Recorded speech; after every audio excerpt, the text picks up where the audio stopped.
परी निर्वाचन मंडली अंतर्गत जाजपुर ब्लॉक साहसपुर पंचायत डौरकूल बलरामनाथ और बुलीनाथ स्मृति समिति पक्षर डौरकूल प्रकल्प उच्च प्राथमिक विद्यालय परिसर में स्वाधीनता दिवस अवसर में प्रथम श्रेणी और अष्टम श्रेणी कृति छात्र छात्री मानक पुरस्कार प्रदान कर विद्यालय प्रधान शिक्षक शेख मिंतुलांकर भूयसी प्रशंसा करते। मिंतुला सभापतित्व अतिथि भाव श्री चरणनाथ शर्मा, कुनंदनाथ शर्मा, चक्रधर दलई, किशोर कुमार राउत, विद्यालय परिचालना कमिटी सभापति प्रदीप कुमार सेठी, रघुनाथ जेना, समाज विश्वजित साहनी, ब्रजकिशोर जेना, नीलकंठनाथ शर्मा, अशोक कुमार राउत, सरपंच प्रतिनिधि प्रशांत राउत प्रमुख जोगदी।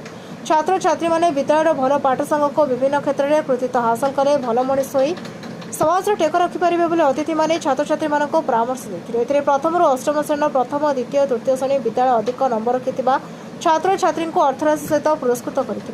उक्त कार्यक्रम में शिक्षक अलेख चंद्र मल्लिक, समरेन्द्र नायक, शत्रुघ्न जेना, शिखा मल्लिक, ग्रामवासी विद्यालय परिचालना कमिटी सदस्य उपस्थित थे।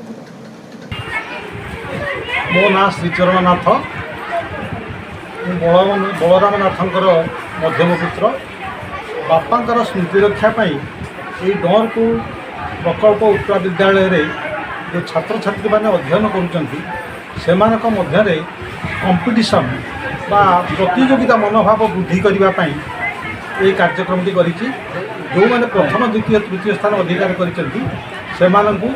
पितामाता को डाकिकी किसी आर्थिक सहायता सह आउ कि पाठ्य उपकरण तथा डिक्शनारी ज्योमेट्री बॉक्स इत्यादि से प्रदान कर व्यवस्था कर मोर उद्देश्य हूँ पिला मन में छोट छोट पिला मन तो एत प्रकार एत प्रतियोगितामूलक मनोभाव आसना गार्डियन मान मन में जेपर्यंत सचेतनता न आसी मो पिला को पाठ पढ़े बड़ मनीष करी से पर्यंत शिक्षार उन्नति हो पार। शिक्षा खाली सर्टिफिकेट हासिल करवा तार उद्देश्य नुहे, शिक्षार जो मान से मानटा केमी वृद्धि हम उच्च शिक्षित केमी हे से प्रकार मनोभाव लोक मध्य गार्डियन मान मन भितर सृष्टि करने मोर कार्यक्रम कर मोर निजर प्रचार प्रसार कौन उद्देश्य ना। बरेर विश्वभूषण जेना का रिपोर्ट नायक।